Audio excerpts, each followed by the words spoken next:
So Michael, now stage is yours. Hello everybody, welcome to the online meetup. It's the second one that we're doing in this way. We're expanding the concept from meetup to meetup. So we used to do this in Berlin. I used to do it for the last few years, and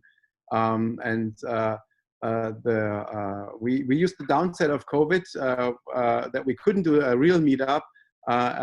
Actually turned out quite an advantage.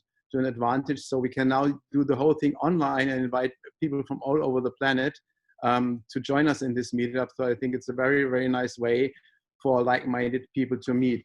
There are quite a few new people to the meetup, and maybe even to Forever Healthy. So I thought I'd just give you a super quick overview of what we're doing. Just 3 or 4 slides, and then we jump directly into the presentation. So I'm going to share my screen now. That one. There we go. So Forever Healthy, we are a private nonprofit initiative founded by myself, and I'm financing the whole initiative. Our mission is to enable people to really vastly extend their healthy lifespan. So the image that we have in mind when we do our daily work is that let's imagine we could really improve immediately our well-being, directly reverse chronic diseases. Let's imagine we could be as healthy at the age of 70 as we were at the age of 30, that we could stay free of the diseases of aging for all of our life and extend our healthy lifespan by decades. It might sound like science fiction, but quite the opposite is true. It's a still silent revolution going on right now. The world has actually started the transition from a place where we're totally helpless about age-related diseases and aging to one where we have aging under full medical control. Of course, we are not there yet, otherwise everybody would know, but the groundwork, the theoretical groundwork has been done, and research is accelerating. Drugs and therapies to reverse the damage that aging does to our body are already under development, and the first generation, also it's a crude first generation of therapies or several therapies are already available today. So, and to everybody who is in the field, it's not a question if we can do it, but rather when we can do it. And so this is really what we are up to at Forever Healthy. We want to accelerate that process, and we want to help as many people as possible to be part of this beautiful future. So we have a dual approach. Goal number 1 is to make use of everything that's available today. We have 3 initiatives for that. The first one is Rejuvenation Now, where we continuously identify new potential rejuvenation therapies that are already out there, and then we analyze them on potential use, risks, benefits, and therapeutic protocol. The second initiative that we have is called Maximizing Health. There's a wealth of medical information out there that we can use right now to improve our health and well-being, but it is not accessible because it's buried in research or with specialists. So we analyze that knowledge and make practical guides so people can really use it. And the third initiative that we had is called Longevity Strategy. That is basically putting it all together in a step-by-step guide that's easy to follow, that really enables people to extend their healthy lifespan as much as possible with all the technology available today. And on the other hand, the second main goal of our foundation is we want to accelerate the future. We want to accelerate the development of true rejuvenation therapies. Many of you know that therefore we run the annual Undoing Aging Conference in Berlin together with the SENS Research Foundation. It's for scientists and startups that work on actually getting aging under full medical control. We support startups that turn basic research into the first generation of therapies. And we also directly fund the most exciting research projects, the most promising ones with translational potential. So we have all this on our website in much more depth, just setting the stage for what is to come in this meetup. Today we are talking about an aspect of Rejuvenation Now, actual rejuvenation by using Senolytics. And then back to Isabel. Yay, thank you, Michael. Thank you. Yes, thank you very much. Yeah, thank you for for your talk. I will now we're starting with our scientific talks, and for that I have to say I'm really happy. I'm only e-meeting you. I would like to meet you also in person, João Pedro de Magalhães. I thought I will probably mess up your last name. I'm really happy that you are joining us today. Pedro, for the people that do not know him, he's a biogerontologist and he's a professor at Integrative Genomics of Aging Group at the University of Liverpool. And he really thrives to understand the process of aging, but not only that, but also how we can manipulate this process. And he's an academic professor, but he's also an entrepreneur, and he shares his knowledge on his own website, and he's also a founder of some databases where he collects data on different aging approaches. And so we as Forever Health, we are closely following your research, Pedro, and I'm really happy that you're here today. And I'm curious about your talk. So if you would like to share your slides, then we can be good to go. Thank you. Well, thank you very much for the kind words. Yes, it's a pleasure to be here. So I'll try to share my screen.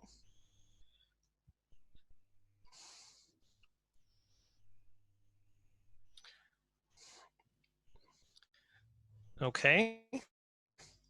Does that look good? That looks perfect. Okay, so awesome. So thank you again for the invitation, Isabel, and everyone, and Michael, for starting the Forever Healthy Foundation. So I mean, I'll start with a brief introduction to senescence and how it relates to aging. Then I'll talk a little bit about some of our own work, including our recent database of genes associated with cell senescence. And then I'll just finish with some ideas or some concepts or controversies for future research. So I guess the field of senescence dates back to the 60s when Hayflick and Moorhead, they first discovered that human cells actually have a proliferative ability that is cells from individuals, and they will proliferate in the lab in a petri dish, but they will only proliferate for some time. Afterwards, they will stop proliferating. They'll become senescent. And this varies from cell type to cell type, but it's particularly well studied in fibroblasts, which is a kind of connective tissue you find across different organs.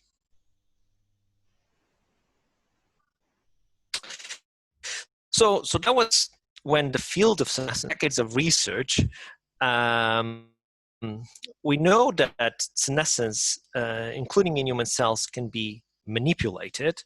For a long time, there was some debate whether senescence was a stochastic process of damage accumulation or whether there was a timekeeper. Now, in terms of replicative senescence, we actually,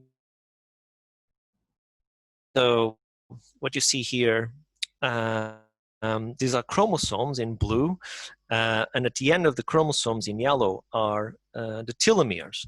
And what happens in human fibroblasts is that the telomeres shorten with each cell division until they become critically short and cells stops dividing.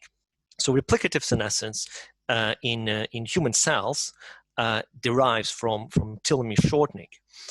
And for example, certain cell types like cancer cells, they have an enzyme called telomerase that elongates the telomeres and allows cells to evade senescence. And again, to summarize what we know for the past decades, for example, when you look across species, we actually tend to see that long-lived species, like humans, they tend to have short telomeres, and they tend to have low levels of telomerase activity.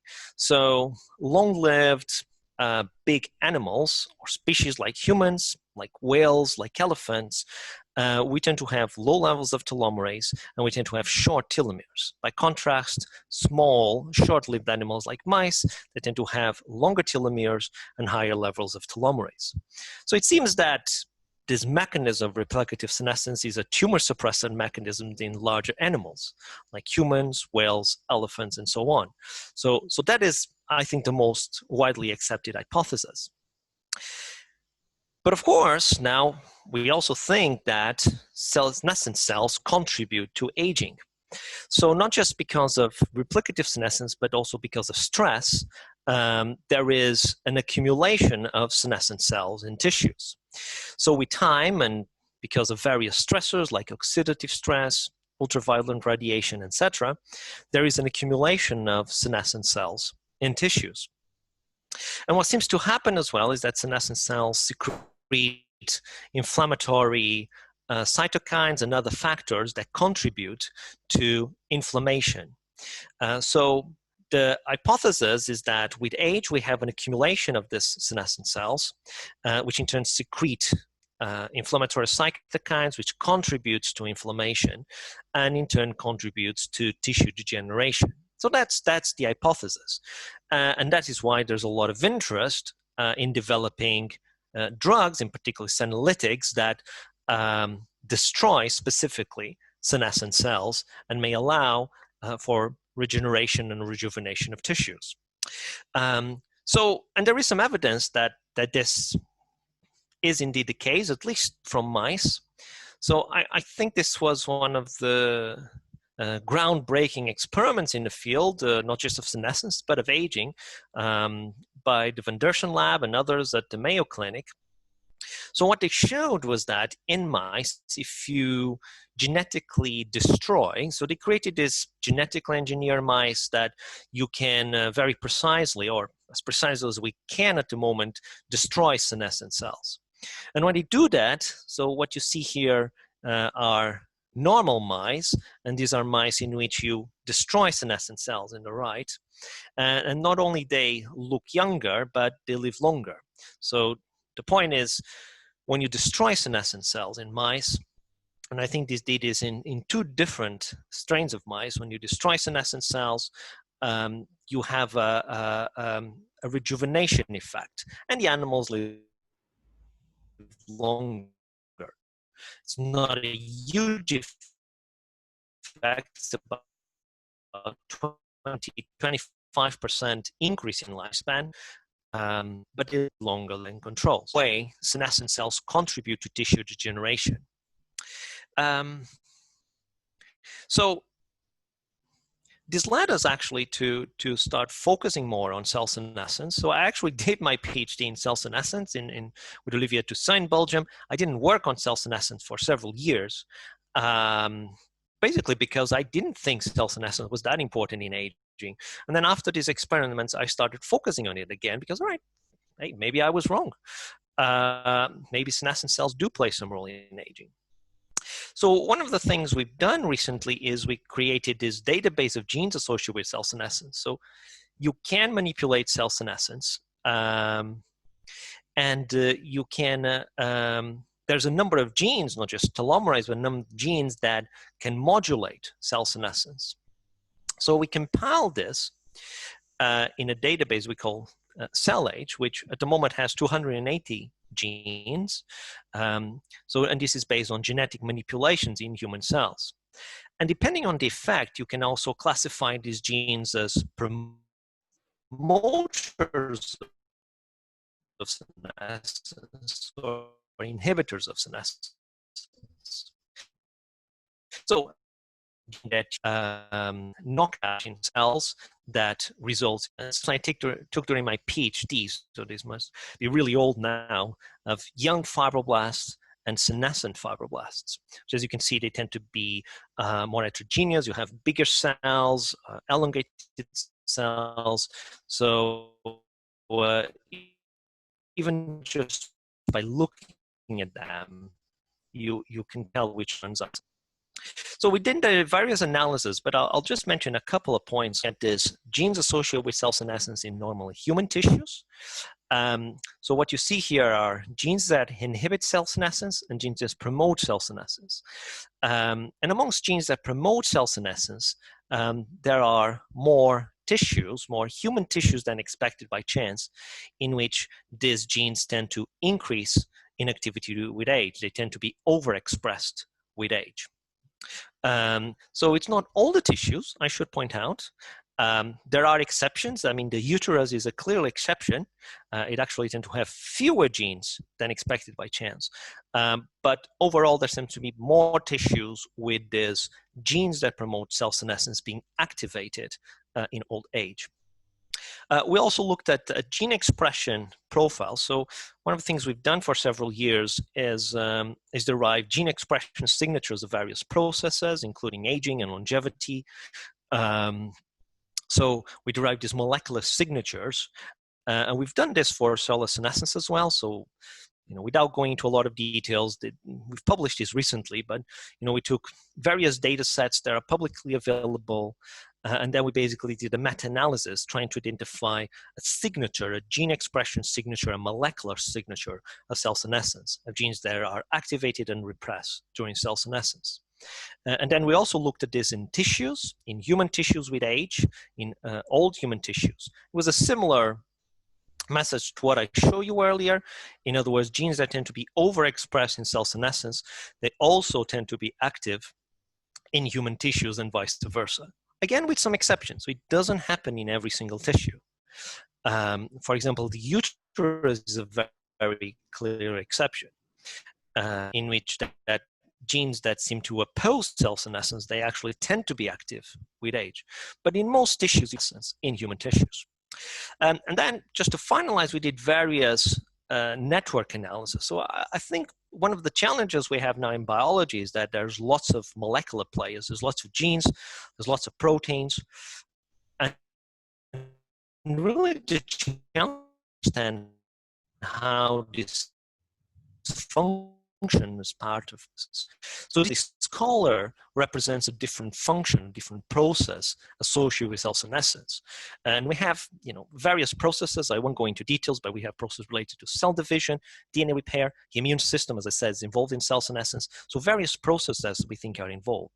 And then we can do analysis of these networks, and we can identify, for example, new regulators of cell senescence.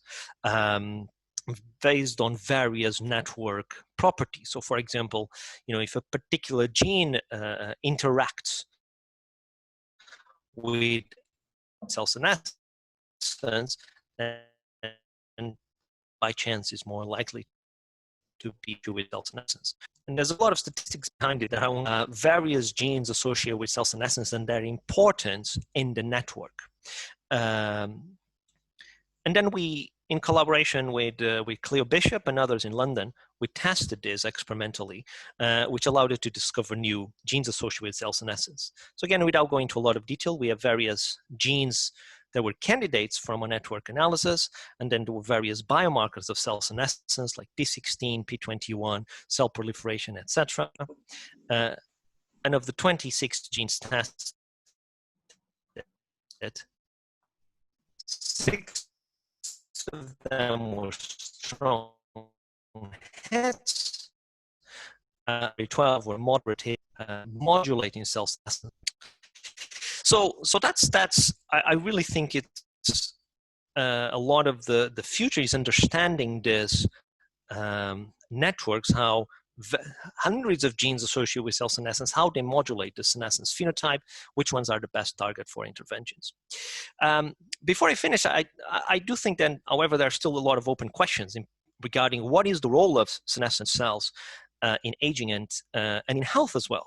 So this was a couple of papers. I mean, this is a paper by Dmitry Bulavin in this, and that was just published a few weeks ago. And basically, again, without going into details, what it shows is that senescent cells actually are important in some physiological conditions.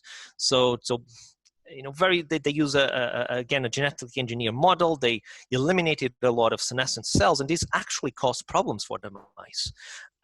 So there are some senescent cells that if you eliminate them too much, that actually causes harm to mice.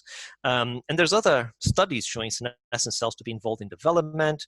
There's a preprint from Judy Campisi showing, and colleagues showing that senescent cells are important in the lung. So there are functions, normal function of senescent cells. So really, I guess the take-home message is that there's a lot that we still don't understand about normal function of cell senescence. So yes, they are important in the generation of some tissues, not all of them, but some tissues.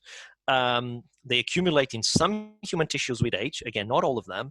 And in some tissues, they may actually be necessary. So when we're thinking about interventions and senolytics, that's something that we need to keep in mind. I think this is not a case of we need to destroy all senescent cells. No, this is more of a Goldilocks approach. We need to find the right way of intervening in cell senescence to optimize human health and life. And so with that, let me just thank our lab. I mean, a lot of the work we did on cell senescence done by Cassad and also Rabo. Recently, the paper has a lot of analysis. If you're interested, feel free to contact me down the line. And so again, thank you, and I think we'll have some times for questions later on. Yes, thank you very much for this great presentation. I'm sure that we will have a lot of discussion. I like that you're raising the importance of senescent cells. I think we're going to discuss it later. Now we directly going to add the next talk of a senolytic. So I guess we can add more that we can discuss, because there are some senolytics already on the market, basically. So you can at least buy them. And this is why I'm now gonna share. Can you stop sharing your screen? Yeah, sure. Thank you. Okay, I'll also mute myself. Thank you. Yeah. So then I will now share my screen, and I'm just briefly going to talk about the risk and benefit analysis that we've done on one of the senolytics, and share my screen. Share. That works now, right? Okay. Yeah. Yes. Okay. One thing. Sorry. Okay, so just also a brief introduction. I'm Isabel. I'm the scientific spokesperson of Forever Healthy. I have a background, so I did my doctorate in genetics of aging, and we at Forever Healthy, as Pedro already mentioned, there are many targets already being identified in at the bench in science. You even said, like, you have 6 really strong hits that might lead into application for humans at some point. And there is already a lot pushing already on the market, and we feel that there is a necessity to really assess the risks and benefits of this really, really fresh field and this newly developing medications or treatments, because they are at the moment more in a cowboy style market. So most of the things you can even maybe buy online. It's really marketing driven. There is no transparency and no focus on what are the risks and what is the benefit in humans, and is there something shown already in humans. So our approach is, for example, today we're going to talk of fisetin. So we know that fisetin is something that people want to try maybe to use already as a senolytic therapy. It's already used as antioxidant, for example. So our approach is that we screen all scientific papers that we find. We're going to evaluate the relevant preclinical studies, which means animal studies, and clinical studies, if there are any, so studies that are done in humans. And then we're going to assess the risks and the benefits, and also evaluate the therapeutic potential. And with that, because Pedro, you introduced senescence so nicely, I skipped the senescence introduction slide. Oh, yeah, I forgot about that slide. Why we do all this? Of course, we want to enable the application. We really want to freely share all of our knowledge to empower everyone, and also medical doctors, that at some point also the global awareness is high enough that we can do something about aging. You know, we can treat aging. So we want to be there to be an unbiased guidance and provide evidence. And with that, we are going to jump into our risk and benefit analysis of fisetin as a senolytic therapy. And I did not only put the strawberries at the side because it's summer, but also because strawberries contain a lot of fisetin. You would still need to probably eat tons of them to have a pharmacologic effect. But I just want to put it here to show that it's a natural senolytics. But it's shown very efficiently in the lab to really target the elimination of senescent cells. It's thought that this natural senolytics might be less potent, but they also might have less side effects. So they are also more readily translatable into therapy. So that tempted us to assess what are the benefits that are known already for fisetin, specifically as a senolytics. What are the risks? And if there are any risks, are there things that we can do to mitigate the risks? And if there is a therapeutic protocol? So when we were assessing the benefits, it is shown that fisetin targets senescent cells, and it's inducing apoptosis of those senescent cells. This is shown in mice and also in cell culture. And also Pedro really nicely introduced the SASP, so the senescence-associated secretory phenotype. The senescent cells secrete some nasty factors that cause inflammation and tissue damage, and fisetin is also shown to inhibit the secretion of these SASPs. It's shown to reduce markers of senescence in mice, and it's increasing lifespan in mice and flies. The risks are that we identified is rather low. So fisetin is a rather safe supplement. In high doses, it showed liver toxicity in mice. But in general, and this is what we will also discuss later, is that in general, there's little known about side effects of senolytics in general in humans, and also the effects. So there's a possibility of wound healing. So we heard already of the publication that Pedro mentioned of Dimitri Bulavin, who also showed that senescent cells have really beneficial effects. And it's been shown that they're also implicated in wound healing. So just a hypothetical risk could be wound healing defects. Can we reduce this risk? We can dose it in an intermittent fashion. So is there any treatments already available? So I unfortunately have to say that there are no studies in humans yet, so no results at the moment. There are 3 clinical studies that are currently ongoing, and 2 of them, or at least one of the Mayo Clinic, the results should have been here in spring, but I guess in this crazy year we will need to wait a bit longer. But I promise you, as soon as we see those results coming out, we will let you know. So in humans, there is no data yet, but the protocol that is used in the Mayo protocol is they use 20 milligram of fisetin per kilogram and 2 consecutive days, and then they're assessing the benefits. So with that, I just briefly want to say that we're also looking for people that might want to join our team. So our mission is to enable people to vastly extend the healthy lifespan. And I just gave you a few slides of overview how we do it. So we're reviewing the latest scientific advances. And if you want to join the team, then visit our career page.